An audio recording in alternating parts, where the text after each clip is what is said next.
All right, we'll wait for a few seconds for people to join.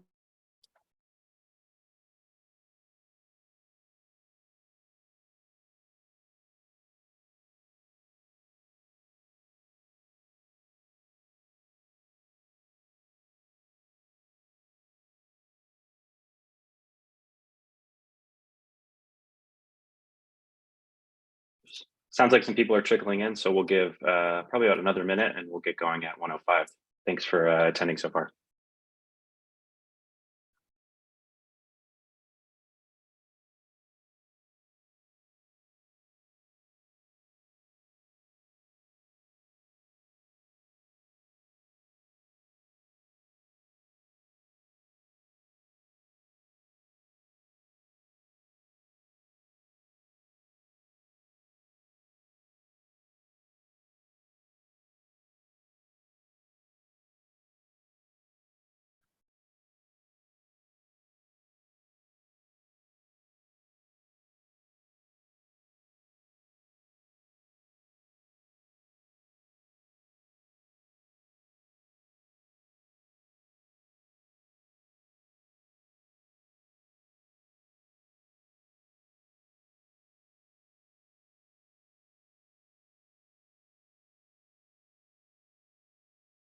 Awesome. We'll go ahead and get started. Thanks for coming to our new product launch webinar. My name is Kevin Roy, Senior Product Marketing Manager here at Fingerprint. We've got some great co-hosts or hosts rather with us today. And we're going to be talking about, our new product, BotD, detecting sophisticated bots. And without any further ado, we can get started. Just a couple of housekeeping notes. We will be sending this webinar recording in an email after the webinar. There will also be a link that is accompanying that webinar to sign up for a wait list, amongst some other things. So be on the lookout for that. We do have a Q&A functionality within the Zoom. So if you do have any questions, please ask them as they come to you throughout the presentation, and we can go through, and there'll be a few minutes at the end for you guys to get those questions answered. So let's hop into it. Once again, thanks everybody for coming, excuse me. Hi everyone, it's great to meet you. I'm happy to be here. My name is Jack Spiro. I'm head of product here at Fingerprint, and happy to go through bot detection today. Hi everyone, happy to be here as well. My name is Valentin Vasilyev, CTO and co-founder of Fingerprint.js, now called Fingerprint. Was involved with device identity and bot detection space for more than 10 years. So what we'll cover today is the bot landscape. It's an extremely fragmented ecosystem of bots that we'll cover. And we'll cover also how we are thinking about bot detection at Fingerprint. We'll do a live demo of our new product called BotD, and how BotD, bot detection, and device identity, device identification play together, and how to get started with the new product. So bots is software that's automated to do certain tasks. Usually these tasks are not performed by humans because they're repetitive. And bots usually implemented as scripts or frameworks or console tools. And most importantly, which will be the topic of our discussion today, is bots that automate real browsers or automate real devices. And browser automation is the primary focus of our today's presentation. I'd like to maybe discuss more about what typically bots do and the types of bots we'll be discussing today, and how they relate to each other. When you need to perform a certain automated task, whether it's housekeeping, checking the uptime of your website, or scraping information on the website, you typically run a bot for that. And bots rarely work alone. They are combined in networks, and they form botnets. And those botnets could be actually bad or malicious botnets, or friendly or good botnets. Botnet doesn't necessarily mean automatically it's a malicious network. But the main maybe point is that bots work together, rarely in isolation. There are friendly and malicious bots. Examples of friendly bots are obviously Googlebot, Bingbot, other search crawlers, uptime monitoring tools, preview generators, and many other things that we rely on in our social media, messengers, etc. But there are a lot of malicious bots as well, those that break into your accounts, perform credential stuffing, perform vulnerability scans, those bots that try to penetrate or infiltrate into your perimeter, into your system to do damage. And depending on like the source of information, 40 to 60% of internet traffic is typically coming from bots in 2022. So it's a very sizable portion of the internet traffic, and something that we need to work with and know how to deal with. Some bots are less sophisticated, like older generation bots, and some bots are more sophisticated, newer generation bots. And we'll be focusing primarily on the sophisticated bot detection and prevention today. So when I say bots are sophisticated, it's maybe unclear what's the difference between an unsophisticated and a sophisticated bot. A sophisticated bot is a bot that's very hard to detect.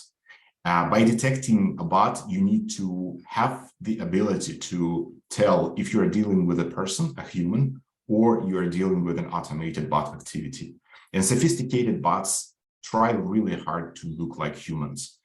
They automate browsers. Examples are Google Chrome, Firefox, other Chromium-based browser forks. But the key idea here is that these automated browsers look exactly like humans, and telling them apart from real people is very difficult. And this is what we call sophisticated bots. And this is like the primary conversation here. Yeah, so what makes sophisticated bot discussion important today is the fact that because they rely on browser automation, for example, they use a Chromium in headless or headful mode, you cannot really detect them using traditional tools. You cannot detect them by IP address because they can use a perfectly fine and good IP address with a good reputation. You cannot detect them by analyzing maybe the TLS handshake because it will look exactly the same like a human Google Chrome TLS handshake. You cannot detect them like by looking at HTTP headers. That's why it's important to realize that maybe some tools work well for older generation bot detection, but newer sophisticated bots that automate browsers, they are much harder to detect. I'd like to also here on this slide talk about why sophisticated bots like do the most damage typically. Because they can penetrate your system and become undetected or not raise any alarm, they typically are capable of dealing the most damage to your web application or your entire system. The way they do it is they pretend to be humans. They do not make a lot of requests. You will not be able to detect them because they made hundreds of requests per minute, and you can block them just by counting the number of requests per IP address. They typically don't do that.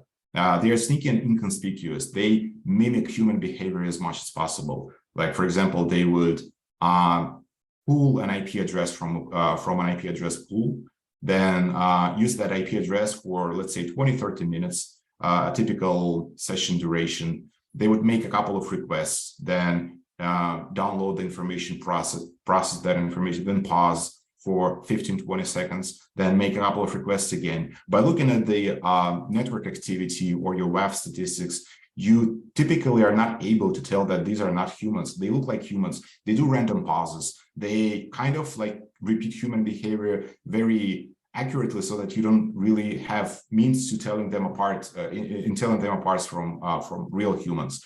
And when the session is over, like after 20-30 minutes, they don't keep on reusing that IP address. They use large pools of residential IPs or proxies, and they would pull the next IP from the pool and start using the next IP. So you cannot really block them by the IP address anymore or the range of IP addresses, because those residential IP address collections are vast and globally distributed. So blocking by IP typically doesn't work. Because of all of that, these bots look to you like humans, and you generally trust them and don't do like much to stop them. And for this reason, these sophisticated bots tend to do most damage to your systems.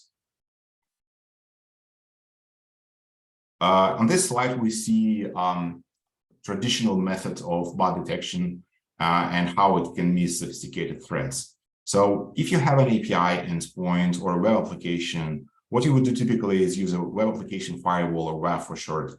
And this web application firewall is built to work with rules or rule sets. These rules include things like IP address ranges, HTTP header, collections or regexes, certain TLS fingerprint known signatures. For example, JA3 might be one of the signature format that your WAF can use, and other techniques. But all those techniques, they typically use rules and rule sets that you manually configure or import from WAF rule set vendors such as F5, for example, or AWS. And these rule sets, they ignore humans. They typically, on the next slide, we can see how humans can pass through because they do not trigger those rule sets. On the next slide, an example where a simple bot is blocked because maybe the IP address matched a known bad IP address, or the HTTP version and a header set matched an existing rule. But with a sophisticated bot, it actually passes through WAF because it utilizes the same agent to access your system as a human would do. They utilize the same Google Chrome and the same residential IP that a human would do. So for a traditional WAF, they are indistinguishable from humans, and that represents the main challenge in detecting and potentially blocking the sophisticated bots. So we've been working with device identity for a long time. Our journey started in 2012 with the introduction of Fingerprint.js open source library. And since 2012, for 10 years, we've been going extremely deep into browser security and JavaScript APIs to collect advanced and deep signals for device identity space. Now we want to utilize that expertise and we created a new solution for bot detection that draws on that decade-long experience in identity space and deep browser security expertise to be able to detect bots. And specifically, we're focusing with this new product on browser automation. We do not focus on legacy bot detection such as HTTP or TLS fingerprint bot detection. We are focusing on detecting browser automation through JavaScript. We focus on adding an easy-to-use JavaScript agent to your web page that can reliably tell whether this browser is automated or not, and thus reliably differentiate humans from sophisticated browsers, automating human browsers.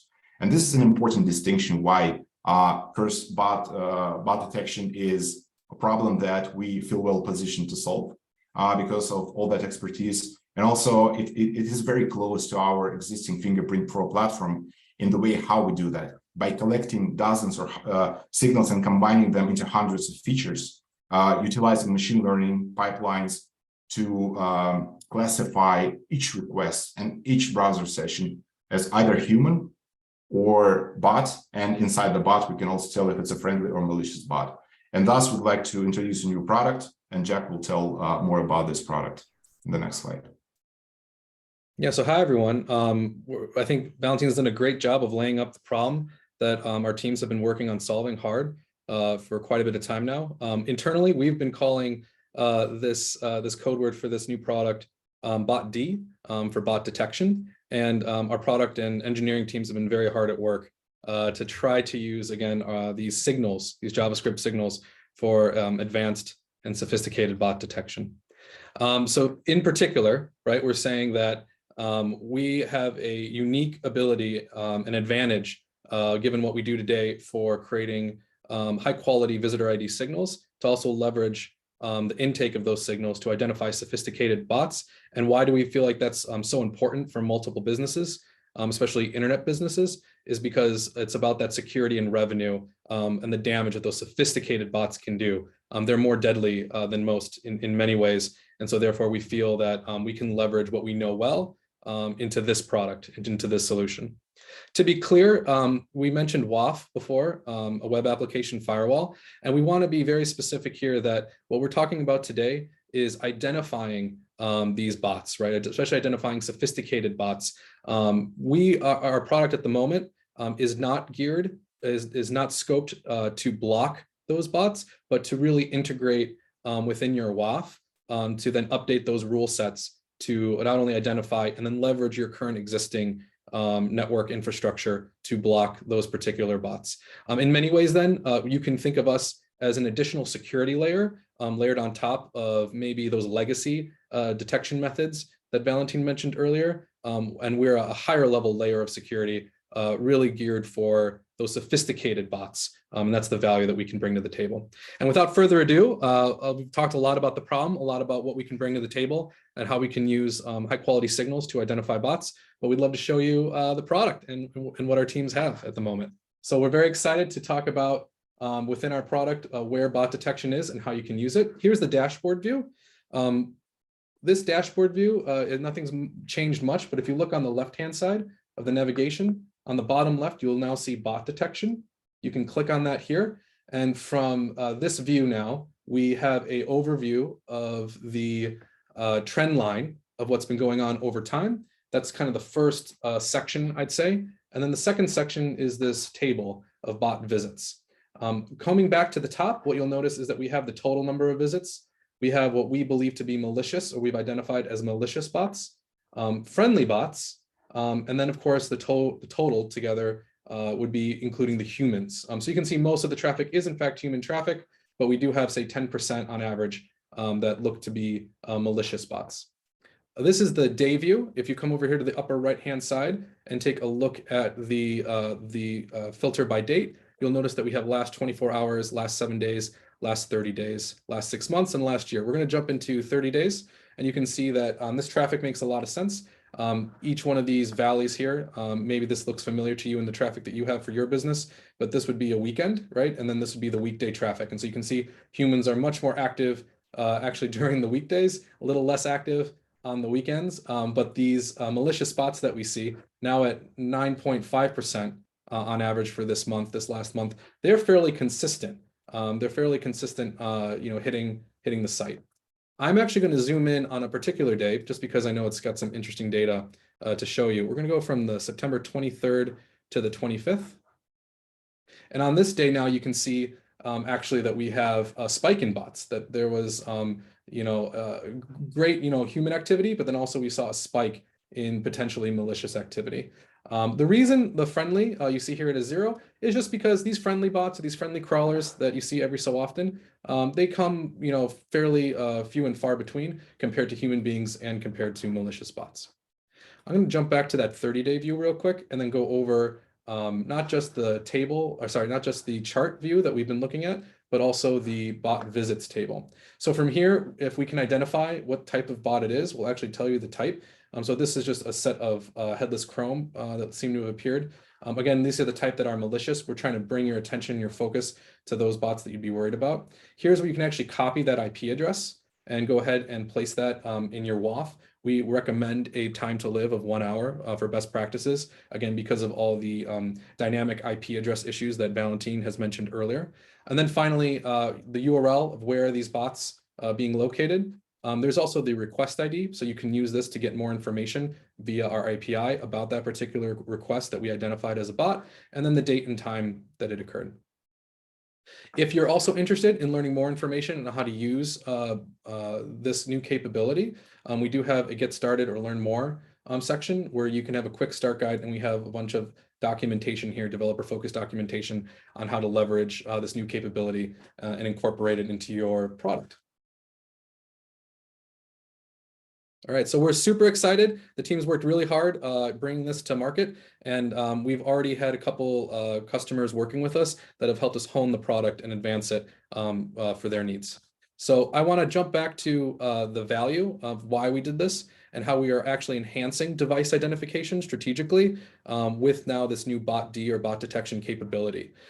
We really feel, right, that that it's not good enough to just identify humans, maybe as you can see with visitor IDs. We also want to provide the capability of identifying these sophisticated bots at the same time.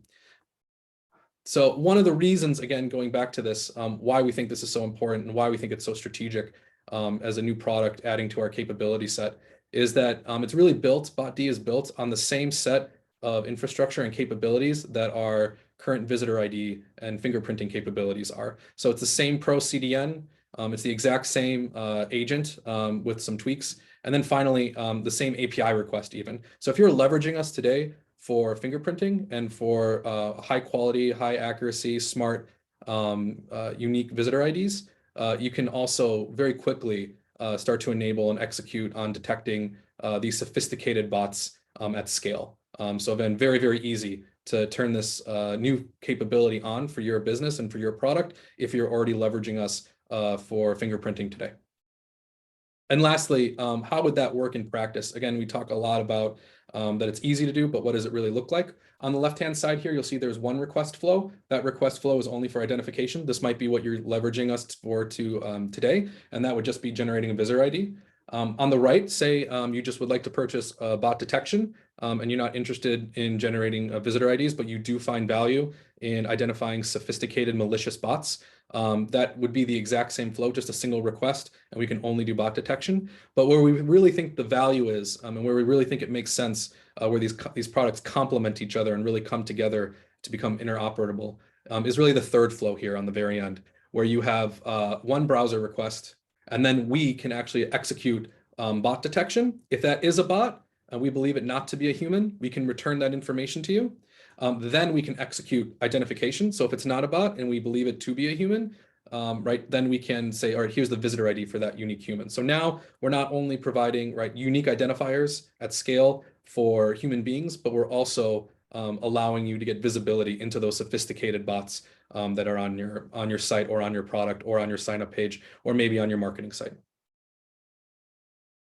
So again, just to hit the point one more time, our BotD product, our bot detection product, was really designed to have all the same developer first API focus that our fingerprinting product and our identification product has had. And so we want these two to work seamlessly together to really ensure that we're able to enhance the use cases that you have today already for, say, what you might be using visitor IDs or the Fingerprint Pro product for. In particular, where do we think that this really matters? What's the business outcomes that you can expect or use cases? Login protection, right? A lot of folks use us, right, for login protection when it comes to visitor IDs and unique identification of anonymous traffic. But again, you can see why bot detection would be oh so important here for login protection. Same thing for content scraping and prevention. If we can detect these sophisticated bots that appear to be humans, you can reduce content scraping. E-commerce scalping prevention. A lot of these sophisticated bots that look so much like human beings really are allowing scalpers to operate at scale. Form protection. You might have high quality forms, maybe sales forms, maybe other forms that you want to ensure are humans and not these sophisticated bots taking advantage of maybe high quality, high value forms. Cyber attack prevention. Really being able to stop, say, cross-site scripting at scale, right, in an automated fashion using this product. And then finally, right, general bot detection, right, just to make sure that even if you have friendly bots that are coming along, say bots that are good that you want, right, such as maybe indexers, you have an ability now to understand when they hit your site, when they've indexed your site, and when you could start to see like an uptick, right, within SEO or other keyword attributes that you might be creating content for, just as an example. All right, so how do you get started? How can we get you the product? Great question. Right now, BotD is only available to current Fingerprint customers on an annual contract. So we have already started. We actually had a beta group that's already been executing and giving the team feedback and honing the product with us. And now we're happy to expand that from that private beta group to anyone with an annual contract today. If you're interested in bot detection and you are currently not on an annual contract, you can always go ahead and talk with us. We'd be happy to upgrade you to an annual contract if you're looking for bot detection, and we can have those discussions. So please just reach out to us. We're more than happy to talk about your case on an individual basis. And then finally, for folks that might be not interested in that annual contract or don't have the scale for it, we are bringing bot detection to our product-led growth side on the dashboard and our self-service model. Right now, if you go inside the dashboard, you should be able to see actually bot detection in the navigation, just like I showed earlier on the bottom left-hand corner. From there, when you click on it, you'll see that there's an opportunity for you to join a wait list. And also, if you just would like to do that now, say you don't have access to the product or you don't have it open at this moment, I think we'll also be sharing the wait list link in the chat here. So I think that'll be shared shortly. And anyone who wants to join that wait list and get the announcement of when bot detection, this bot detection capability for sophisticated bots is open for those doing self-service, we're happy, happy to alert you to it. But again, if you have maybe you're on the line between an annual contract and self-service, we're more than happy to get you onto an annual contract to make this capability available for you. All right, well, I think that's all we had today, and maybe we can maybe jump into questions. Kevin, I don't know if you want to run questions for us. Yeah, I've got a few questions. First one, does BotD cover mobile apps or APIs? BotD covers both for web applications. Not both, but it covers web applications and mobile apps, but does not cover APIs. For applications, you use our JavaScript library, JS agent, to add it to your web pages. For mobile apps, we support Android at the moment, and you add a native SDK to your Android application to detect automation and unsafe environments.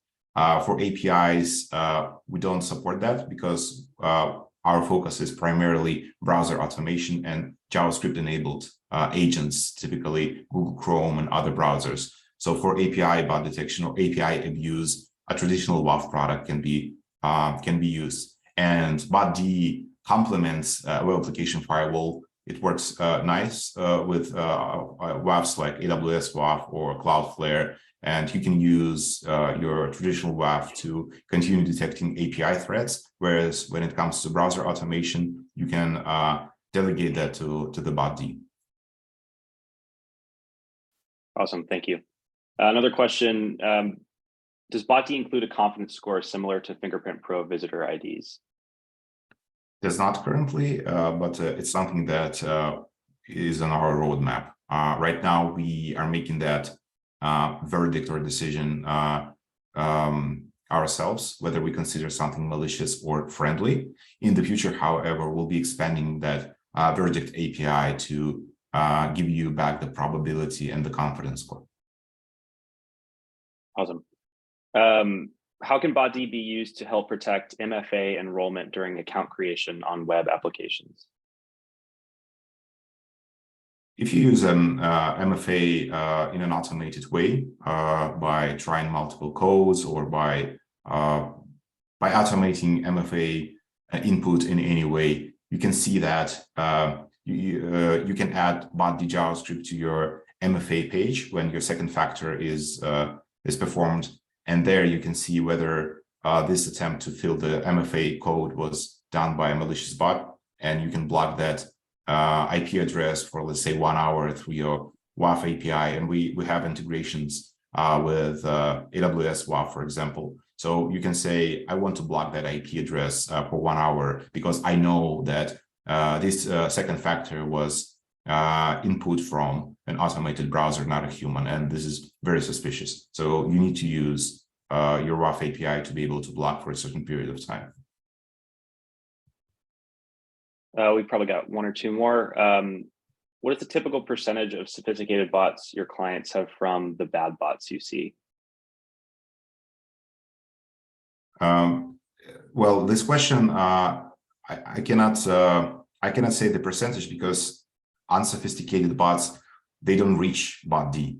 They are stopped on the upper layer. So if there is a flow of traditional bot requests, they all are terminated on the WAF layer, and they don't reach BotD. We only see sophisticated and automated browsers there. But I would say it's a much larger percentage of all kinds of penetration testers, scanners, network tools, port scanners that are typically stopped on the WAF level. We don't see them. And only a fraction of those bots would be sophisticated bots that reach BotD. But that smaller fraction of sophisticated bots, it's the most dangerous in our opinion. So even though the percentage is low, the threat ability from this small percentage is very high. The one Gotcha. one additional comment I might make on that question is that with the work that we've done with different customers, depending on the type of site that you're running or the type of product that you have, and you know, the value of that site or that product, we see varying degrees of percentages for sophisticated bots. Again, one business might have a different level of attack versus another business, and that has to be really measured on a case-by-case basis for your particular product or for your particular SaaS solution. Gotcha. Thanks for the clarification. We'll answer 2 more questions. This one's around integrations into WAFs. Does Fingerprint have an integration into the Akamai WAF? It does not. It's on the roadmap. So we consider 3 WAF vendors as primary integration targets right now. The first one is AWS WAF, and we have an integration for that. And the second and third would be Cloudflare WAF and Akamai. Both are not implemented yet, but we'll be working on them. Cool. And last question. Did you try and collect the movements of mouse or the pace of writing to create any type of machine learning models that could detect bots? We don't do that because we believe our approach of automation detection is better. Traditional behavior analysis, such as mouse movements, measuring the timings or keyboard press events, and measuring the duration between key presses, can be easily spoofed.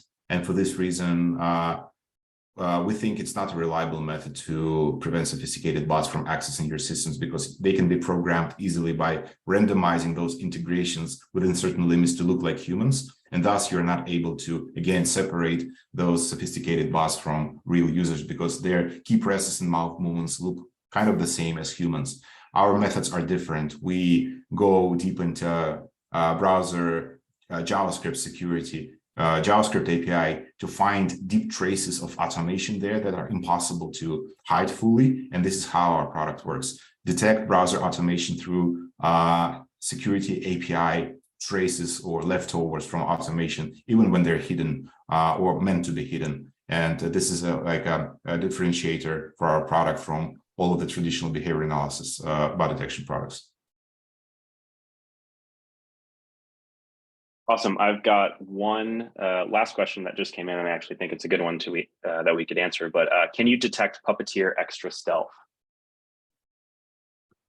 I do know that we detect Puppeteer stealth. For extra stealth, I need to talk to engineers specifically. What's the status of this? I think it's a plugin for Puppeteer, not an official package. So we do detect all the standard plugins for Puppeteer and Playwright. For this one, you can contact Valentin at Fingerprint, my email, and we can discuss this specific use case and this specific plugin for Puppeteer.